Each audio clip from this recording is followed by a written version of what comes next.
So like, I'll just repeat what I said. That's why I don't like going to hospitals and stuff like that, because there's a lot of unclean shit in there. Like they're taking people's blood tests and all this kind of shit. If you have a blood test, you're unclean now because you just shed your blood. Again, if you're spiritual, you'll discern that. Furthermore, you're not supposed to be having any cuttings in your flesh anyway. Leviticus 19 verse 28 says that. But yeah, back to what I'm saying. Back in Leviticus the 15th chapter. And this shall be his uncleanness in his issue, whether his flesh run with the issue, or his flesh be stopped from the issue, it is uncleanness. Every bed whereon he lieth that hath the issue is unclean, hospital beds. And everything whereon he sitteth shall be unclean. So let's break it down a bit. Let's say there's a man who's got a cut on his knee, and you can't see the cut because he's wearing jeans. He gets on the bus and he sits on the seat on the bus. Then he gets off the bus and goes about his regular life. That seat is now unclean. You come along, you get on the bus, you sit in the same seat that man sat on, which you never saw. You didn't know there was a man that was bleeding that sat on that seat. You're now unclean too. And if you was to then take those same jeans that you sat on the bus with, you came into your own home, and you went and you sat on your bed with those jeans, guess what? Now your bed is unclean. Spiritual uncleanness, man. Most people don't know about this stuff. So it says, and this shall be his uncleanness in his issue, whether his flesh run with the issue, or his flesh be stopped from his issue, it is his uncleanness. Every bed whereon he lieth that hath the issue is unclean, and everything whereon he sitteth shall be unclean. Like I said, that bus seat. And whosoever toucheth his bed shall wash his clothes and bathe himself in water and be unclean until the even. So if you touch that man's bed, you're now unclean. This is why you need to wash your ass, man, frequently. Not once a week. You don't bathe once a week, man. Some Edomites. Oh, I don't even know how to get into it, man. But they're unclean people. And in my own personal experience, Jake that are in the world are more clean than Edomites. I'll give a testimony. I remember one time I went on the bus, and I was looking for a seat, and there was one seat that looked like it had this nasty I don't know what the hell it was on the seat, but it looked like some funky ass nasty stain on it. I thought, I'm not sitting there. I sat over the opposite side. The bus is moving. I saw Jake get on the bus. He walks along. He's looking for a seat. He looked at that seat and he stopped. And he found another seat. At the next stop, I think some Edomite girl came on. And she came along with her headphones on, just, Edomite woman in the world walking along. She didn't even look at the seat to see if it was clean or not. She just sat her ass on it. And I thought, you know what? That's a clear distinction between Jacob and Esau right there, man. Clear distinction between Jacob and Esau. These Edomites don't know cleanliness, man. For the most part. Apparently we had to clean them up, didn't we, when they were flipping behaving like beasts in Job 30. That spirit's still in them, man. Anyway, continuing on. Whosoever toucheth his bed shall wash his clothes and bathe himself in water, and be unclean until the even. And he that sitteth on anything whereon he sat, that hath the issue, shall wash his clothes and bathe himself in water, and be unclean until the evening. And he that toucheth the flesh of him that hath the issue shall wash his clothes and bathe himself in water, and be unclean to the evening. That's why you don't go around touching weird ass people, man. Again, I always like to keep my hands to myself as best much as I can.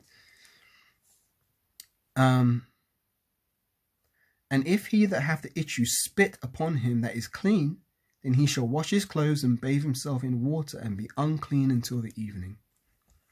And what saddle soever he rideth upon that hath the issue shall be unclean. And whatsoever toucheth anything that was under him shall be unclean until the even. And he that beareth any of those things shall wash his clothes and bathe himself in water and be unclean until the even. And whomsoever toucheth that have the issue, Salakia, and whosoever he toucheth that hath the issue and hath not rinsed his hands in water, he shall wash his clothes and bathe himself in water and be unclean until the evening. And the vessel of earth that he toucheth which hath the issue shall be broken, and every vessel of wood shall be rinsed in water. And when he that hath an issue is cleansed of his issue, then he shall number to himself 7 days for his cleansing, and wash his clothes and bathe his flesh in running water, and he shall be clean. And on the 8th day he shall take to himself 2 turtle doves or 2 young pigeons, and come before Yahweh unto the door of the tabernacle of the congregation, and give them unto the priest. And the priest shall offer them, the one for a sin offering and the other for a burnt offering, and the priest shall make atonement for him before Yahweh for his issue. So that's if a man has an issue where he's bleeding, if he's cut himself and he's bleeding, yeah? Now there's another issue that a man can have, which is if his seed of copulation departs from his body, which means in modern terms, if a man ejaculates sperm. So let's say the man has sex or whatever and he ejaculates sperm, that man is now unclean. Let's read it. It says, and if any man's seed of copulation, sperm, go out from him, then he shall wash all his flesh in water and be unclean until the evening. Now I know some guys, man, in the world who are fucking committing adultery and then walking around with their unwashed ass the next day, man. I mean, that's just some filth there. That's just some filth there, man. Walking around as if it ain't nothing happened. It's a grimy ass world we live in, man. So it says, and if any man's seed of copulation go out from him, then he shall wash all his flesh in water and be unclean until the evening. And every garment, so the clothes he's wearing, and every skin whereon is the seed of copulation shall be washed with water and be unclean until the evening. And there's women who go to work in the morning, they're having a secret affair with one of their co-workers, they're sucking rod in the staff toilets. Then they're coming out, wipe their mouth as if butter wouldn't melt. And the scriptures talk about that. There's a scripture which says, a wicked woman eateth and wipeth her mouth and saith, I have done no wickedness. That's the woman of today, man. That's the woman of today. Continuing on in the uncleanness of a man. And if any man's seed of copulation go out from him, then he shall wash all his flesh in water and be unclean until the evening. And every garment and every skin whereon is the seed of copulation shall be washed with water and be unclean until the evening. And the woman also, with whom man shall lie with seed of copulation, they shall both bathe themselves in water and be unclean until the evening. So if a man busts a nut on a woman or in a woman, that woman's unclean too. Yeah? And if a woman have an issue, and her issue in her flesh be blood, yeah, she shall be put apart 7 days, and whosoever toucheth her shall be unclean even till the evening. Now, what happens to a woman every month? She has a period, right? So she's having an issue in her flesh, she's bleeding. Guess what? When a woman's on her period, she is unclean. If you touch her, you're now unclean too. And this is part of the reason why we're going to have multiple wives in the kingdom, because there's going to be times when you can't deal with certain women according to the law. Let's say you've got your one baby, your precious little thing. Yeah, oh, that's my rib. Talk all that shit. There's this one girl you're pining for, and you get her. Well, guess what? There's going to be a point in the month where you can't deal with her. She's going to have to be set apart because of her uncleanness, according to the law.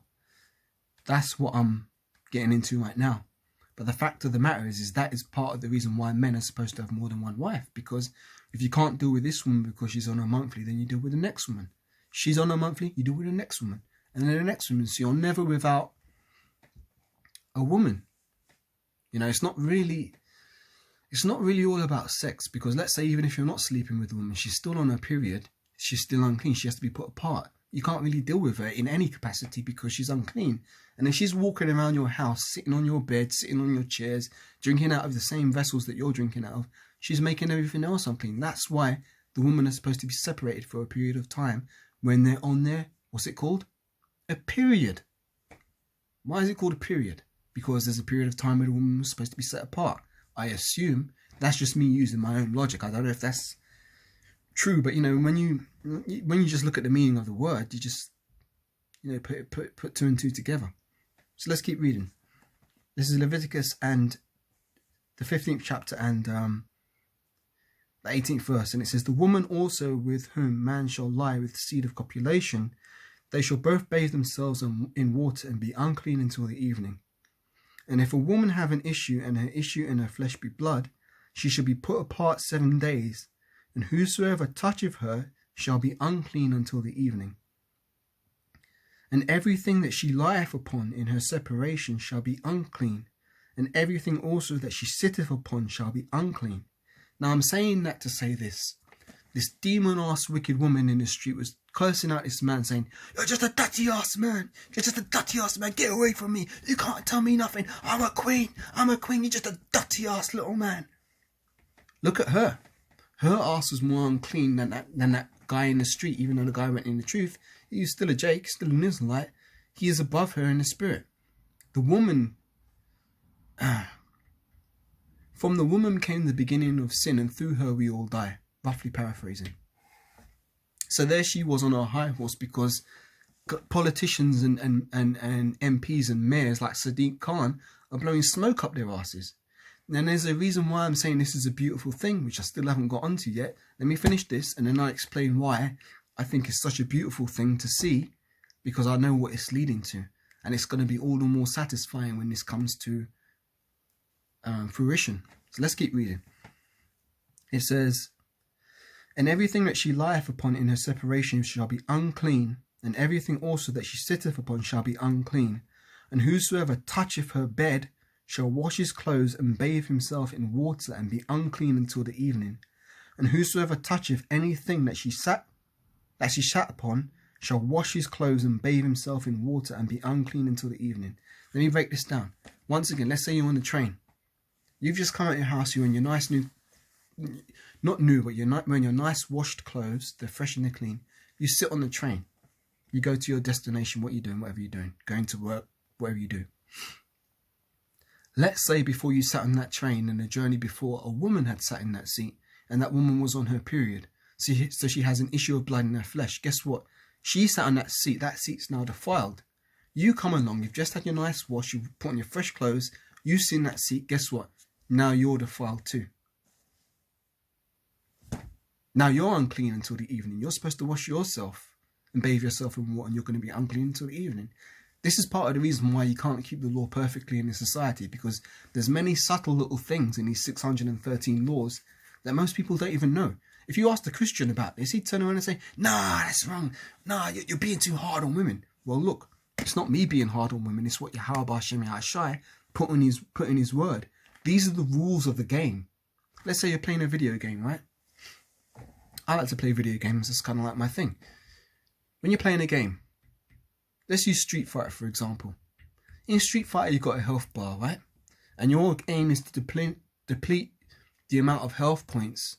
Let's say you've both got 1,000 health points. Your aim is to deplete your opponent's health points before they deplete yours. Whoever depletes the opponent's health bar wins the round. Win 2 rounds, you're in the game. Those are the rules of the game, okay? If you're playing the game now and someone kicks your ass, you can't be like, oh, the game is shit. I hate this game. It's not fair. And you turn around and say to the person, why isn't it not fair? And they say, oh, well, because he knocked out my health points before I knocked out his. And I say, well, that's how the game works. If you don't like the game, play another game. But the thing is, we can't change games because this is the ultimate game. This is the real theatre, the real show. This is real life. We can't change the rules of the game. Just in as much as the character in the game Street Fighter, Ryu, or Chun-Li or Gal, whoever, they can't change the rules of the game. They're subject to the rules of the game. It's like the Matrix. You know what I'm saying? They're characters in the Matrix. And they can't change the Matrix because they're in the Matrix. Just like we in life, we're in the Matrix of life. Yahweh has determined the rules of this Matrix. We can't change them. All we could do is observe them and work with them. getting a bit deep there because I'm going into sort of like philosophy and breaking down the matrix. That's not what I want to get into in this lesson. So hopefully what I've said in that small little snippet is edifying in itself, and I don't have to, people can understand where I'm coming from, because I could go very deep into, you know, game design theory and rules and blah blah blah blah. Not to get too deep on it, but the point is that we are like the characters in Street Fighter the game. We're like the sprites. We can only do what the animators have allowed us to do. Now the word see, I'm getting deep now, Salakia.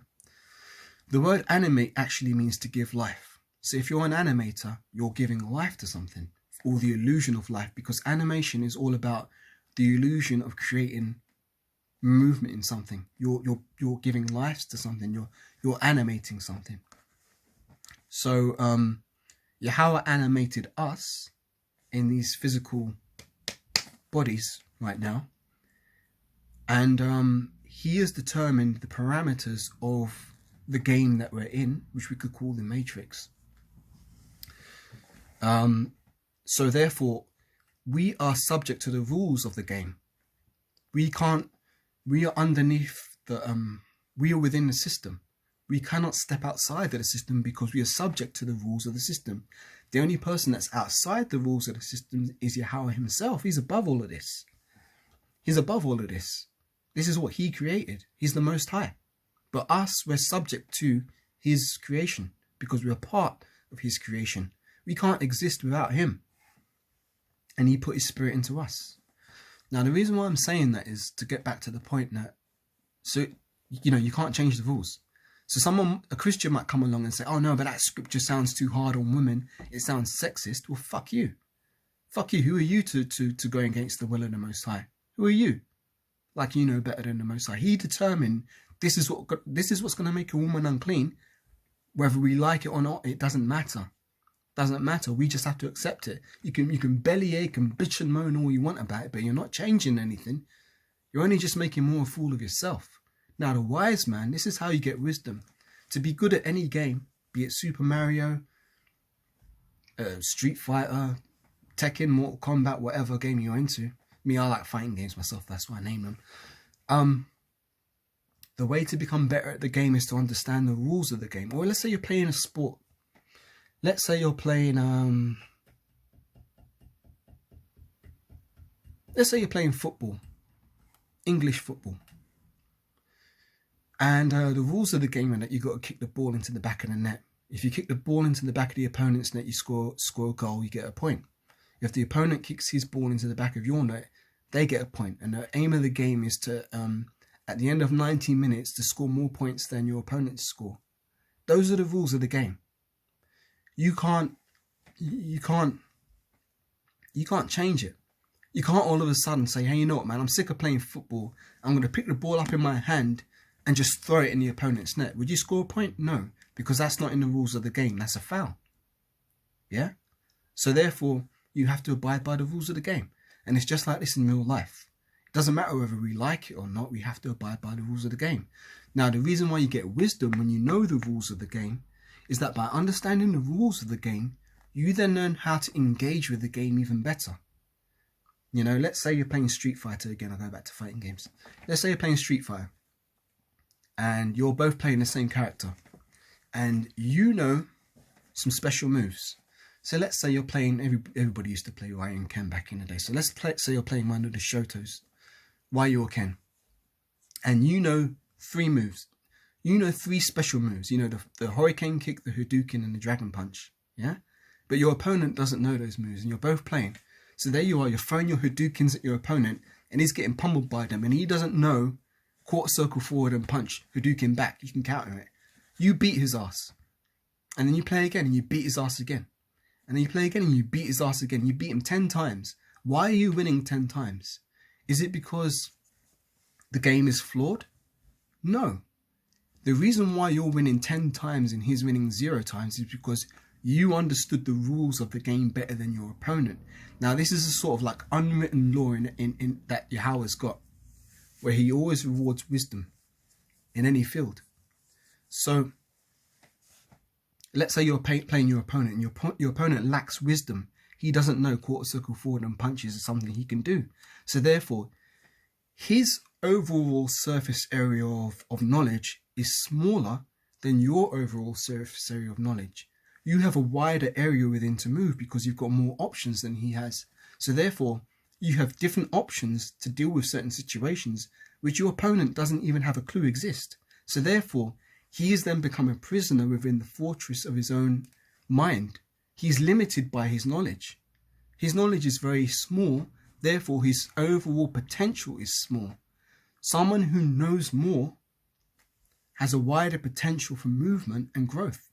It's just natural. This is just how the world works. Knowledge is power, as they say.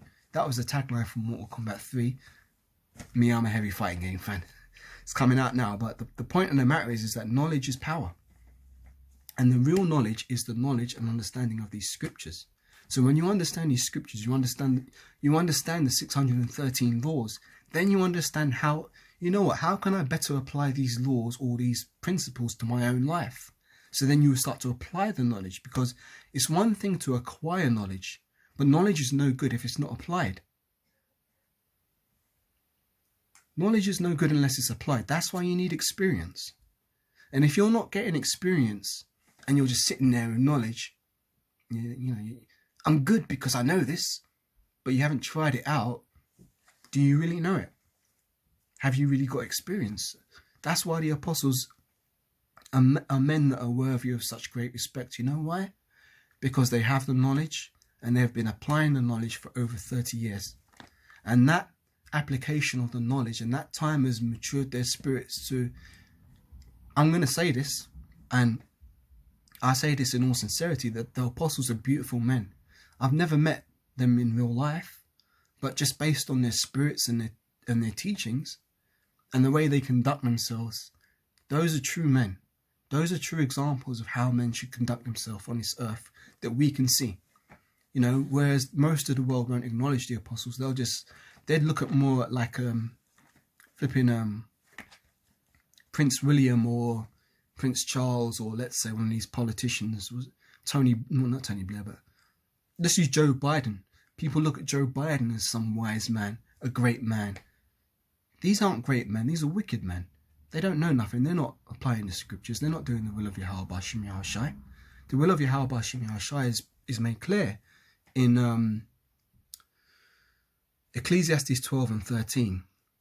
For keep the commandments and fear the Lord, for this is the whole duty of man. Are those men doing that? No, so they're not wise men. They're not meant to be exalted. They're not meant to be revered. Back to the point of what I was saying about a woman sitting on a train seat and her making her seat dirty because she's on her period. It's just the rules of the game. I'm going to use another analogy from The Matrix, bending spoons. A lot of people look at that film and they'll look at that scene, oh, he bent the spoon, he bent the spoon. No. It's not about the spoon, man. It's about how you perceive the spoon. You know, Neo was able to bend the spoon because he realized the spoon wasn't even there. And that's like this understanding of this knowledge, the Holy Scriptures. When you understand the laws of the Bible, then man's laws fade away. Because man's law is trying to say that to say anything bad about a woman is now considered a hate crime. That's the spoon. That's the spoon. Someone who's conformed to this world and has not been renewed and has not been transformed by the renewing of their mind. Someone who's conformed to the ways of this world.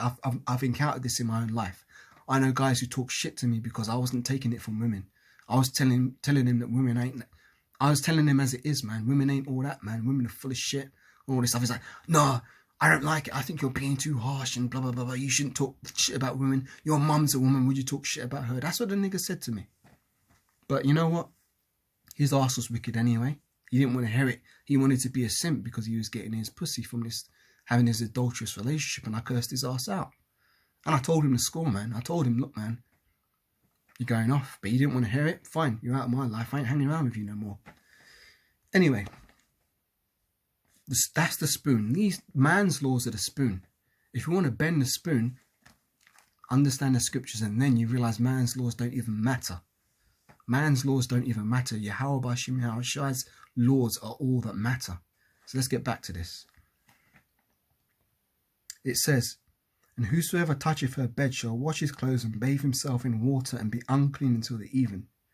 And whosoever toucheth anything that she sat upon shall wash his clothes and bathe himself in water and be unclean until the evening. And if it be on her bed or anything whereon she sitteth, when he toucheth it, he shall be unclean until the evening. And if any man lie with her at all, and her flowers be upon him, he shall be unclean 7 days, and all the bed whereon he lieth shall be unclean. So let's say you have sex with a woman and she's on her period, which is off, all kinds of off. It turns my stomach to think about it. But guess what? I have a testimony, man. There's a woman that I knew in the world that I used to work with, and she used to tell me shit that I didn't really want to hear, but it was interesting to know, because it made me, I already had a very low opinion of women anyway, but it turned my stomach even more. I can't even look at her anymore without feeling sick. Thankfully, I don't have to see her ass anymore, but just looking at a photograph of her, if she sends me a message on WhatsApp or anything, just seeing her photograph, I feel sick to my stomach. Do you know why? She told me, and I told her, you shouldn't be telling me this stuff, man. But she told me she enjoys having sex more with her boyfriend when she's on her period. I could never look at her the same way again. Absolutely vile, filthy, nasty shit. And I had to say to her, man, look, man, that's off, man. You shouldn't be doing that because it's unclean according to the Bible. I didn't get into it too deep with her because the scriptures say if a woman is to learn anything, she's supposed to learn from her husband at home. So I said to her, look, man, if you want to know more about this stuff, get your boyfriend to come over. I'll teach him and he teaches you, because all things must be done decently and in order. And I said to her, furthermore, man, there's certain things that you shouldn't be talking to me about because you're dishonoring your husband. She didn't want to call him her husband because he was a so-called boyfriend, but I say, nah, look, man, the guy that you're with, that's your husband. Well, really, to break it down, the first man that a woman sleeps with is technically her husband, but if she's separated with him and she's living with another man, as most of these women are doing, then you're supposed to treat that man as your husband and not be dishonoring him by talking about your sexual activity to other men. That's a conversation that should not be going on. But that's the funny thing about women, man. And this is why I don't believe women and men should be friends. Because when women get comfortable around you, it's like at first they'll be trying to act like they're all nice and prim and prissy and all this shit. But the more you hang around with her, the more comfortable she gets around you. And the more comfortable she gets around you, the more she starts talking about the real shit she does. The nasty shit that she does that she wouldn't say to other people. She starts to say to you. Prime example is the situation I'm talking about. She told me out of her own mouth, I enjoy having sex more when I'm on my period. It feels better. I feel sick in my mouth just saying that. I don't want to think about it, man. But that's the scriptures say that's off, man. A man's going to be unclean for 7 days if he does that. Oh, continuing on.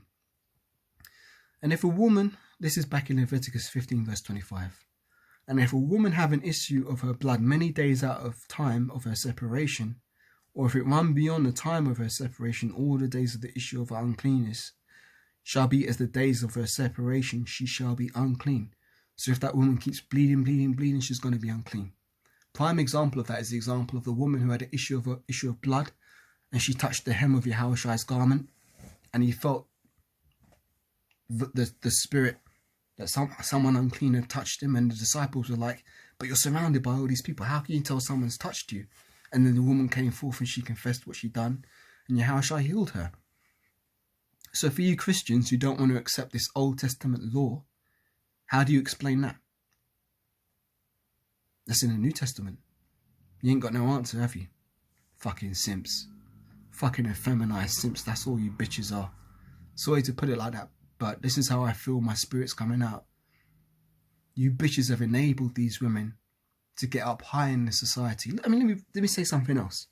If you walk through the city of London where the courts are, you'll see all the courthouses. And on top of the courthouses, there are these Roman-style buildings, and they've got like designs on the top where you see these figures. What do you usually see? The image of justice in this society is a woman with a blindfold on. She's holding scales in one hand and a sword in the other. That is the image of justice in this society. And they talk shit and say, and justice is blind, as if that's a good thing. First of all, you've got a woman in a position of authority as a symbol of justice, when the scriptures clearly state that a woman shall not usurp authority over a man. Secondly, she's blindfolded, so she can't see for shit. So how can you have justice in a society with that as the image that's used as... How can you have justice in this society when that is the image that is portrayed as being the personification of justice? It's bullshit. But it's perfectly fitting for this society, because this society is very matriarchal rather than patriarchal, which is what the Bible is. So back to my point. The real justice is not blind. The eyes of Yahweh are 10,000 times brighter than the sun, the scriptures say. So real justice is not blind, and Yahweh sees everything. And guess what? He sees what's been going on now, and he set this up. The scriptures said, you know, a woman shall compass a man. I've created a new thing in the earth. A woman shall compass a man. And this law about speaking bad about women being misogyny is the fulfillment of that prophecy. Let me get that.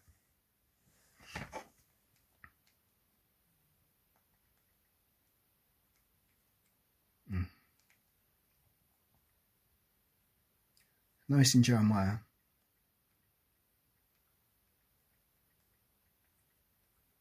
Yeah, here we go. Jeremiah 31 and 22.